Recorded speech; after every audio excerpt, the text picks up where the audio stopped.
Welcome back to my channel Unique Computer Institute. आप सभी को फिर से एक बार स्वागत है। यूनिक कंप्यूटर इंस्टीट्यूट जो आपको जो है अनेकों प्रकार के पिछले वीडियो में आपको जो है पैसिव वॉइस से संबंधित दो पार्ट बनाए गए। इसमें पैसिव वॉइस का पहले पार्ट में आपको पैसिव वॉइस की परिभाषा बताई गई तथा दूसरे पार्ट में आपको जो है वॉइस के काइंड्स को बताया गया कि वॉइस कितने प्रकार का है। इसमें बताया गया एक्टिव वॉइस और पैसिव वॉइस, दो पार्ट बताए गए। एक तरह से एक्टिव और पैसिव जो है क्या, एक प्रकार की बातों को कहने की शैली है। एक एक्टिव वॉइस जो है एक साधारण तौर पे जो है बातों को कहना होता है और पैसिव वॉइस के अंतर्गत उसी बातों को दूसरे रूपों में व्यक्त करना ही पैसिव वॉइस कहलाता है।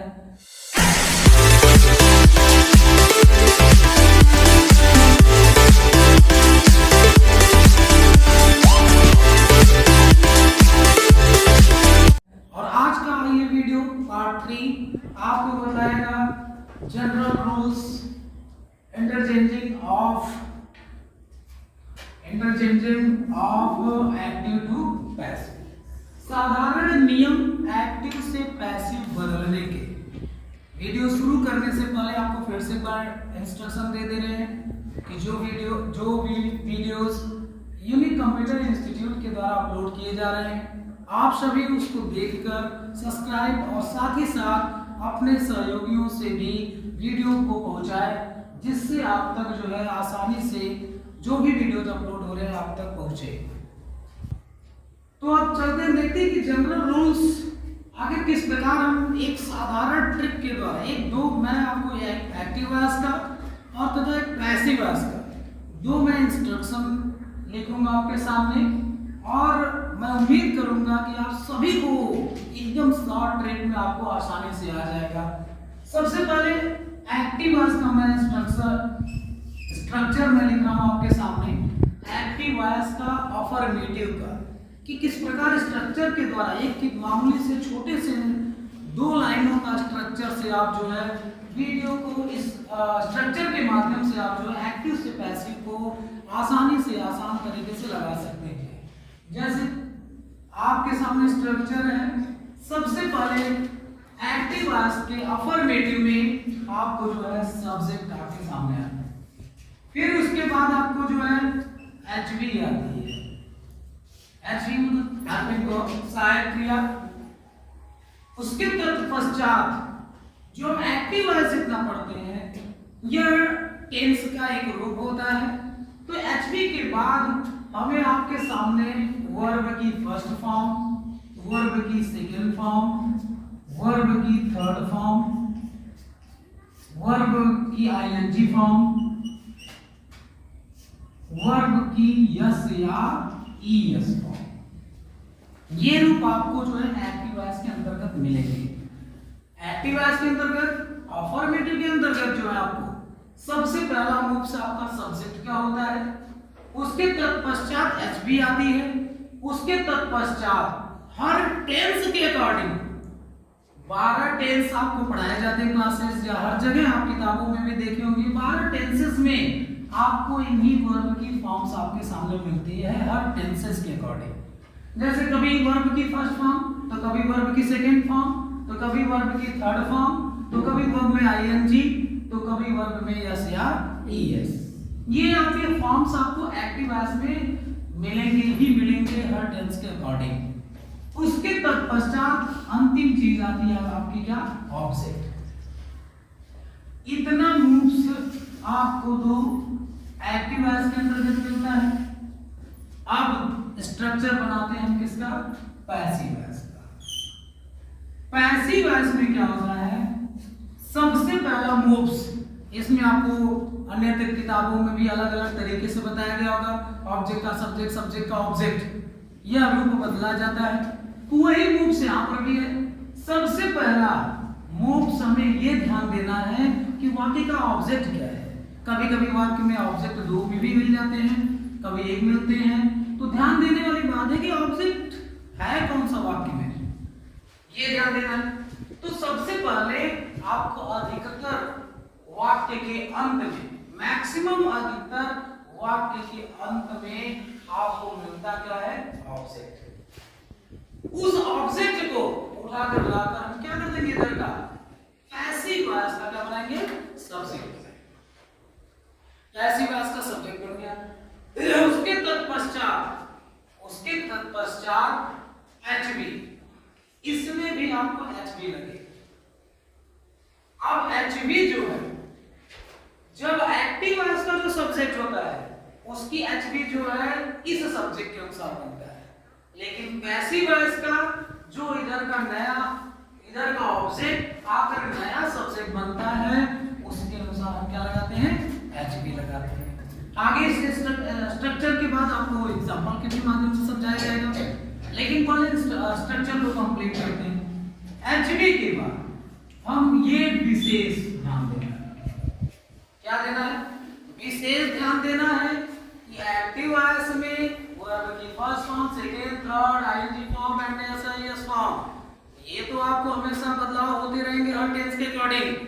बट जो है पैसिव वॉइस में केवल वर्ब की फॉर्म होगी यूज, तो केवल हमेशा यूज होगी कौन सी फॉर्म? Third form.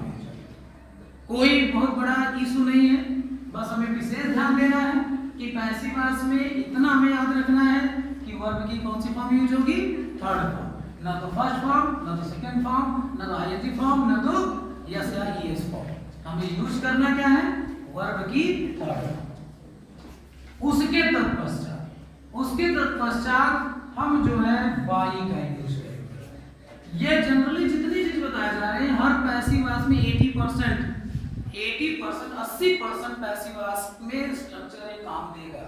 स्ट्रक्चर आपको 80% 80% आपको काम देगा कि जो है सब्जेक्ट HV वर्ब के थर्ड फॉर्म बाई प्लस अंतिम मूव्स जो होगा, इधर का जो सब्जेक्ट होगा, इधर का क्या होगा? सब्जेक्ट होगा, वह अंत में जाकर पैसिव वॉइस का क्या बनेगा? ऑब्जेक्ट होगा। एक तरह से आपके सामने है, आपके सामने स्ट्रक्चर बनाया गया। हुआ क्या? इसमें सब्जेक्ट हुआ, इसमें HV वर्ब के first, second, third, ING, SS form, और उसके बाद क्या? ऑब्जेक्ट है। अफर्मेटिव में, एक्टिव वॉइस में हमेशा सब में पाई जाएगी। उसके दौरान जो है ये ध्यान देने वाली बात है कि जब पैसिव वॉइस बदलेगा तो पैसिव वॉइस में सेम मैंने बताया कि ऑब्जेक्ट का सब्जेक्ट, सब्जेक्ट का ऑब्जेक्ट बनाते हैं। सेम वही आपके सामने हुआ है। ऑब्जेक्ट का हम क्या किया? हमने ऑब्जेक्ट को बना दिया क्या? सब्जेक्ट, और उसके बाद HV लगा दिया। वर्ब की थर्ड फॉर्म, याद रखने वाली बात मैंने बताया अभी भी कि पैसिव वॉइस में हमेशा जो है वर्ब की थर्ड फॉर्म यूज करते हैं। उसके तत्पश्चात बाई का यूज होगा और इधर का सब्जेक्ट जाकर इधर हमें क्या बनाना है? ऑब्जेक्ट। अब एक एग्जांपल के माध्यम से आप देखते हैं कि किस प्रकार इसका यह स्ट्रक्चर काम कर रहा है या नहीं। देखिए आपके सामने मैंने एक एग्जांपल लिखा है, he gives me। एक एग्जांपल है मैंने दिया है, he gives me, वह मुझे देता है। इसका अर्थ क्या होगा? वह मुझे देता है। आपके सामने जो एक छोटा सा मैंने जो है चार्ट लिखा है, कुछ he, him, she, her, I, me, we, us, you, they, them, name का name। ये बता रहा है कि ये इसका नॉमिनेटिव केस है, ये इसका क्या है? Objective case. Nominative case, objective case, nominative case, objective case. तो हमें यही करना है, यहाँ नॉमिनेटिव तो यहाँ ऑब्जेक्टिव, यहाँ ऑब्जेक्टिव तो यहाँ नॉमिनेटिव। बस थोड़ा सा अंतर को समझना है कि ये क्या कहने के लिए लिखाया गया है। एक एग्जांपल के माध्यम से इसको आप समझ जाएंगे कि क्यों लिखाया क्यों गया है। सबसे पहले जब पैसिव वॉइस बनाएंगे, सबसे बात ध्यान देनी है कि हमें ऑब्जेक्ट क्या है, सब्जेक्ट क्या है और वर्ब क्या है। अब सबसे पहले तो इसका हिंदी लिखते हैं, he gives me, वह मुझे देता है, वह मुझे देता है। सबसे जरूरी चीज है कि सब्जेक्ट निकालने के लिए आपको पिछली कक्षाओं में बताया गया होगा कि सब्जेक्ट निकालने के लिए कौन शब्द का यूज करिए, कौन मुझे देता है, तो निकला क्या, वह की इंग्लिश he। तो ही क्या हो गया, सब्जेक्ट हो गया। और उसके बाद वर्ब निकालना है, तो क्या शब्द का यूज करिए, वह मुझे क्या करता है, तो वह अर्थ निकला क्या, आंसर ऑटोमेटिकली निकल जाएगा, देता है। वह मुझे क्या करता है, देता है। तो इसमें देना क्या हो गया, वर्ब हो गया। उसकी अंग्रेजी होती क्या, गिव्स। फिर अब ध्यान देने वाली बात है, ये सिंगल ऑब्जेक्ट वाला है। आपको जो है अन्यत्र चीजों में भी बताया गया कि ऑब्जेक्ट जो है दो प्रकार के होते हैं। ऑब्जेक्ट कितने प्रकार के, दो प्रकार के, डायरेक्ट ऑब्जेक्ट और इनडायरेक्ट ऑब्जेक्ट। डायरेक्ट ऑब्जेक्ट और इनडायरेक्ट ऑब्जेक्ट, प्रत्यक्ष कर्म और अप्रत्यक्ष कर्म। वर्ब निकालने के लिए मैंने बताया आपको कि क्या, कि क्या शब्द का यूज करें। वह मुझे क्या करता है, देने का काम करता है। इसमें वर्ब क्या हुआ, देना, जिसकी अंग्रेजी गिव्स। अब ऑब्जेक्ट की बात आती है, तो नियम से तो देखा जाए तो अगर सिंपल सेंटेंस, तो छोटा सेंटेंस है, तो जब आप सब्जेक्ट निकालिए, वर्ब निकालिए, तो जो शेष बचता है, एक वर्ड बचता है, तो वो ऑब्जेक्ट ही है। लेकिन कभी कभार मुश्किल हो जाता है ऑब्जेक्ट निकालना, तो ऑब्जेक्ट निकालने के लिए आप सीधा सीधा जो है जिस वर्ब का प्रभाव जिस पर पड़ता है वह क्या है, ऑब्जेक्ट कहलाता है। तो देने का काम किस पर हुआ है, मुझ पर हुआ है। तो मी क्या होगा, मी या मुझे क्या होगा, ऑब्जेक्ट। तो उन बच्चों के लिए जो ये ढूंढना उनके लिए मुश्किल है कि सब्जेक्ट क्या है, ऑब्जेक्ट क्या है और वर्ब क्या है, क्योंकि इतनी चीजों पे आपको बहुत विशेष जानना जरूरी है कि ऑब्जेक्ट, सब्जेक्ट और वर्ब है क्या आखिर। इसलिए अब जब हम इसको पैसिव वॉइस में कन्वर्ट करते हैं, तो सबसे पहला सब कुछ आपके सामने क्लियर टू क्लियर है, subject, verb, object, subject, verb और ऑब्जेक्ट। तो हमें करना क्या है, सबसे पहले ऑब्जेक्ट को पकड़ना है एक्टिव वॉइस के। तो एक्टिव वॉइस का ऑब्जेक्ट क्या है, मी। अब इस पर आते हैं, मी देखते हैं क्या करें, मी यहां पर है, मी कहां पर है, मी ऑब्जेक्ट के रूप में है, तो ये है, मी ऑब्जेक्ट के रूप में है, तो ये है। तो जब हम इसका सब्जेक्ट बनाएंगे, यहां क्या लिखा गया आपके सामने, आई। तो मी को बदल देंगे किसमें, आई में, सिंपल सिंपल आई में परिवर्तन कर देंगे। और यही अगर मी के अलावा अस रहता तो हम यहाँ बी लिखते, अगर यही यू रहता तो यू में कोई परिवर्तन नहीं होगा। अगर आपका जो देम रहता है यहाँ पर ऑब्जेक्ट अंत में, तो हम क्या लिखते, दे लिखते। कैसे आप समझ गए होंगे कि क्या मूव सम कर रहे हैं, क्या परिवर्तन कर रहे हैं। ऑब्जेक्ट इधर, सब्जेक्टिव केस या नॉमिनेटिव केस इधर। तो ऑब्जेक्टिव केस को ध्यान देना है कि ये चीज अगर इन जगहों पर है, तो जो है हम उसका सब्जेक्टिव केस जो वाला है, आपका सब्जेक्टिव केस या नॉमिनेटिव केस, उसको हमें इस बार क्या करना, लिखना है। मी का क्या हो गया, आई हो गया, सब्जेक्ट हो गया, नया सब्जेक्ट मिल गया, आई। अब एचबी लगेगी।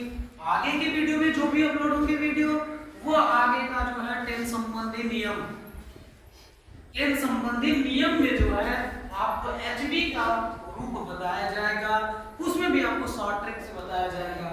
तो मैं जनरली रूल से आपको जो है यहाँ पर लगा देंगे क्या,